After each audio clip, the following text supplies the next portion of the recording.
नमस्कार, जय माता दी। वीनस एस्ट्रो में आप सभी का स्वागत करती हूँ और मकर संक्रांति की शुभकामनाओं के साथ आज मैं लाई हूँ मृगशिरा नक्षत्र, जो कि नंबर 5 पर आता है।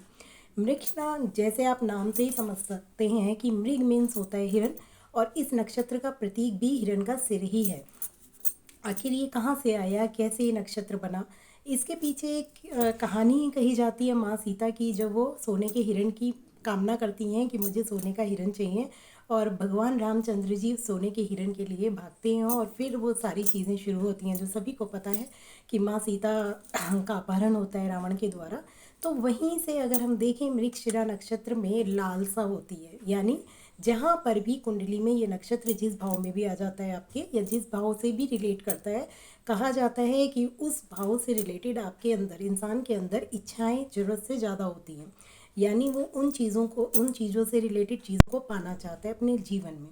साथ ही साथ मृगशिरा नक्षत्र में अब हम देखेंगे कि कौन कौन से ग्रहों का प्रभाव पड़ता है अगर आप इस नक्षत्र में जन्मे हैं तो। मृगशिरा, हर नक्षत्र के 4 पद होते हैं, मृगशिरा नक्षत्र के भी 4 पद हैं। 2 पद इसके जो पहले पद आते हैं वो आपके वृषभ राशि में आते हैं, और जबकि जो 2 बाद के पद हैं वो मिथुन राशि में आते हैं, क्योंकि एक राशि में 9 पद आते हैं, तो ऑलरेडी 7 पद वृषभ राशि में आ चुके हैं। अब ये हमारा मृगशिरा के 2 पद वृषभ राशि में आएंगे।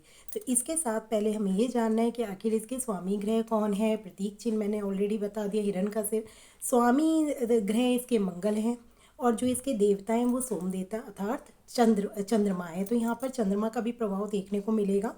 और इसका जो अर्थ होता है, मैंने पहले ही बताया कि इसका अर्थ, जैसे सोने के हिरण की खोज में रामचंद्र जी निकले थे, तो कहते हैं कि इस नक्षत्र में जो जन्मे होते हैं व्यक्ति, वो हमेशा जीवन में एक खोज के प्रति, मतलब उन खोजी प्रवृत्ति के वो होते हैं, यानी वो हर चीज़ की खोज करना चाहते हैं, कुछ नया ढूंढने की कोशिश करते हैं, या कुछ ऐसी चीज़ों, जैसे हम ज़मीन खोद के कुछ चीज़ें निकालते हैं ना, इस तरह की चीज़ों की खोज के वो पीछे पड़ते हैं कि हमें जीवन में कुछ ना कुछ नया खोजना ही है।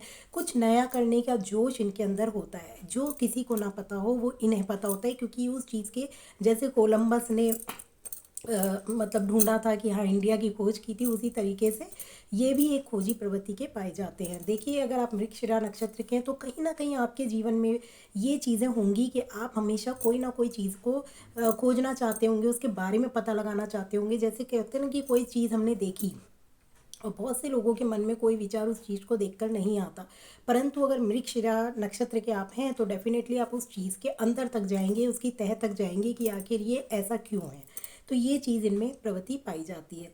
साथ ही साथ हम देखेंगे, इसका जो पेड़ होता है वो खैर का पेड़ होता है, यानी अगर ये खैर का पेड़ लगाएं तो ये बहुत इनको लाभ देता है। एक रहस्यमयी प्रवृत्ति के होते हैं, क्योंकि होता ही है, खोजी वही होगा जिसमें कुछ ना कुछ रहस्य छिपे होंगे, जिन रहस्य की खोज में ये रहते हैं। तो ये वृश्चिक राशि अगर हम देखें तो वो अष्टम भाव से जो प्रेरित होती है वो पूरी की पूरी मृगशिरा नक्षत्र में आ जाती है, अगर हम ऐसे देखें।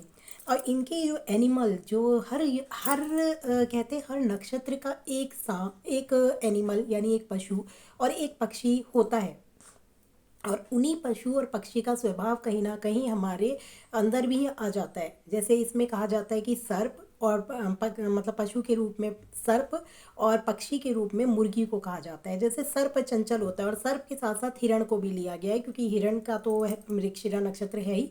तो ये चंचल स्वभाव के होते हैं, इनमें एक चंचलता होती है। तो ऐसे व्यक्ति बहुत स्वभाव से चंचल होते हैं, जिज्ञासु होते हैं, क्योंकि खोजी होंगे तो जिज्ञासु होंगे ही, हर चीज़ को जानने के इच्छुक होते हैं।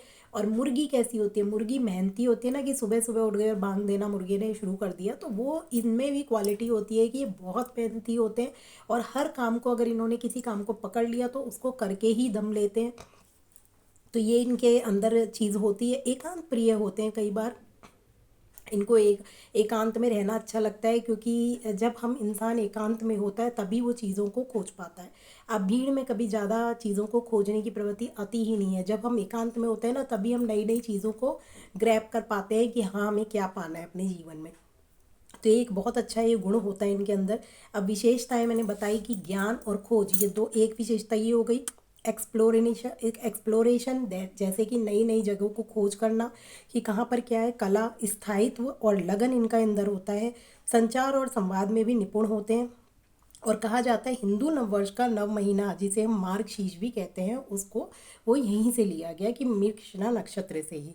अब हम बात करेंगे मुर्गी को जैसे समूह में रहना पसंद होता है ना, वैसे इन्हें भी कभी कभी समूह में रहना पसंद होता है। एकांत प्रिय होते हैं परंतु जब जब इन्हें कुछ करना हो वैसे ये समूह में रहना या सबको लेके साथ चलना पसंद करते हैं। अब हम बात करेंगे इसके पदों की। पहला पद जो कि हम बात करेंगे तो वो सिंह नवमांश में आता है। अब वृषभ राशि का शुक्र, साथ ही साथ जो इनके देवता ग्रह हैं वो चंद्रमा है और स्वामी ग्रह मंगल हैं। तो इस तरीके से इनका प्रभाव तो साथ में पड़ ही रहा है, मंगल का, शुक्र का, चंद्रमा का। और पहला पक्ष जो कि सिंह नवमांश में है तो सूर्य का भी प्रभाव पड़ गया। अब प्रथम पद में अगर आपका नाम आता है तो वे से शुरू होता है अक्षर, यानी ये जो मैं बता रही हूँ ये आपके चंद्र राशि पर आधारित होते हैं। आपके बोले हुए नाम पर अगर आप देख सकते हैं देख लीजिए, अदरवाइज मेन जो इसको नक्षत्रों को देखा जाता है वो चंद्र राशि के आधार पर ही देखा जाता है कि जिस समय आपका नामकरण होता है इन्हीं अक्षरों पर आपका नाम आधारित होता है। यानी आप अगर मृगशिरा के पहले पद में जन्मे हैं तो आपका वे से अक्षर से नाम रखा गया होगा। और वृषभ राशि में आपका पहला पद आया होगा। 23 डिग्री 20 मिनट से लेकर 26 डिग्री 40 मिनट तक ये पद होता है, यानी चंद्रमा यदि इन डिग्री के बीच में है तो आप पहले पद में आते हैं। और पहला पद क्योंकि सिंह राशि का है तो सिंह से सूर्य का प्रभाव आपके अंदर बहुत अधिक होता है, यानी आत्मविश्वासी होते हैं और नेतृत्व करने की क्षमता होती है। जहाँ भी सूर्य का प्रभाव आएगा ना वहाँ ये सारी चीज़ें आ जाएंगी। अब कोई भी चीज़ आप क्वालिटीज़ के तौर पे सुनते हैं तो हमेशा ध्यान रखिए ये चीज़ें आपके अंदर तभी पनपेंगी जब आपकी कुंडली में ये सारे जो भाव हैं, मतलब ये सारे जो ग्रह हैं वो अच्छे होकर प्लेसमेंट होगी, शुक्र का प्रभाव अच्छा होगा। जिन जिन ग्रहों का प्रभाव अच्छा होगा वो तो ज़रूर मिलेगा ही मिलेगा। ये सिर्फ जो नेचर होता है वो भी इंसान का तब मेन नेचर तो ज़रूर मिलता है, साथ ही साथ ग्रहों का प्रभाव तब बढ़ता है जब वो अच्छी स्थिति में आपकी कुंडली में विराजमान हो। अब हम दूसरे पद पे आते हैं। दूसरा पद आपका कन्या नवमांश में आता है जो कि वो अक्षर से शुरू होता है, वी ओ वो, और ये 26 डिग्री 40 मिनट से 30 डिग्री तक ये पद हो जाता है। एक जो राशि का जो होता है वो 0 से 30 डिग्री का एक हाउस होता है जिसे हम कहते हैं। उन्हीं 30 डिग्री को बांटा गया है इन पदों में। तो दूसरे पद में बुध का इम्पैक्ट आ जाता है। तो बुध क्या होता है, कम्युनिकेशन होता है। तो जब बुध आएगा तो इन्हें संचार यानी ट्रैवलिंग का बहुत शौक होता है, बहुत ज़्यादा ये ट्रैवलिंग करते हैं क्योंकि ट्रैवल करेंगे तभी खोज करेंगे ना। तो नई नई जगहों की खोज मैंने क्वालिटी बताई तो वो इस पद वालों को सबसे ज़्यादा होती है। अब जो 4 पद है ना उनमें यही जो मैंने क्वालिटीज़ बताई हैं यही डिस्ट्रीब्यूट हो जाएंगी कि किस में किसका इम्पैक्ट ज़्यादा आ रहा है। हर पद में छोटा छोटा माइनर चेंज हो जाता है। अब आता है हमारा तीसरा पद जो कि मिथुन राशि के अंतर्गत आता है। और मिथुन राशि के भी अगेन स्वामी बुध हो जाते हैं, और जो कि तीसरे में जो आएगा वो आपका तुला नवमांश में आएगा। मिथुन राशि और तुला नवमांश। अब यहाँ पर किन किन का आ गया, मंगल स्वामी ग्रह, दूसरा बुध इनके मिथुन राशि की वजह से, और तीसरे आपके तुला राशि के शुक्र। तो यहाँ पे मंगल बुध और शुक्र का इम्पैक्ट आता है। और तुला राशि का इम्पैक्ट आने से ही भौतिकवादी की तरफ जाते हैं, यानी भौतिकता इन्हें पसंद होती है, सारी लग्जरी और ये सब चीज़ें, कम्युनिकेशन तो हर जगह आ ही रहा है क्योंकि बुध यहाँ भी आ गया। तो बहुत अच्छा मतलब इनके अंदर ये चीज़ें होती हैं। अब वृश्चिक नवमांश क्योंकि चौथा पद है, यहाँ पे इनकी एक्चुअली क्वालिटी जो होती है जो मैंने बताई खोजी प्रवृत्ति वो सबसे ज़्यादा इनके चौथे पद में पाई जाती है। क्योंकि वृश्चिक राशि वैसे भी अष्टम भाव में आती है, तो वृश्चिक नवमांश और यहाँ पे डबल इम्पैक्ट मंगल का हो गया, तो ऐसे लोगों में थोड़ा सा उत्तेजना पाई जाती है। और जब तक किसी इंसान के अंदर उत्तेजना नहीं होगी तब तक वो उस काम को करना ही नहीं चाहेगा।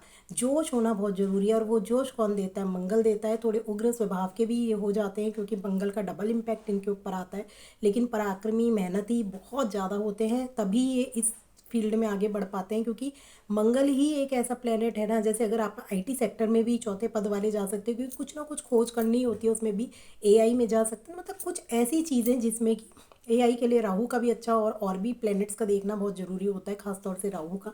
क्योंकि जो भी हमारा मीडिया से रिलेटेड चीज़ें होती हैं जिसमें हम कुछ ऐसा कर रहे हैं मोबाइल या टेलीकॉमिंग, तो उसमें राहु का अच्छा होना कुंडली में उसकी प्लेसमेंट बहुत मैटर करती है। तो इसी के साथ हमारा मृगशिरा नवमांश मृगशिरा नक्षत्र समाप्त होता है। आगे हम छठे नक्षत्र को लेकर आएंगे। होप कि आपको पसंद आया होगा ये वीडियो। अगर आप मृगशिरा नक्षत्र के हैं, अपने में बहुत अच्छा नक्षत्र है ये, लेकिन बस थोड़ी सी उस चीज़ के प्रति हमें कामना बहुत अधिक होती है, वो तीव्र इच्छा कई बार इनको नुकसान भी पहुंचा सकती है। बस ध्यान इन लोगों को बस यही रखना है कि किसी भी चीज़ की अगर इन्हें ज़रूरत से ज़्यादा लालसा हो रही है तो समझ जाइए कहीं ना कहीं इनका नक्षत्र स्वामी जो भी मंगल बैठता है वो थोड़ा सा गड़बड़ ना हो। अगर मंगल गड़बड़ होगा तो गलत चीज़ों की इच्छाओं के प्रति भी अग्रसर होंगे, तो बस वो नहीं होना चाहिए। बाकी किसी चीज़ की इच्छा होना गलत नहीं है, परंतु वो गलत तरीके से इच्छा होना तो गलत ही है। तो इसी के साथ नमस्कार, जय माता दी।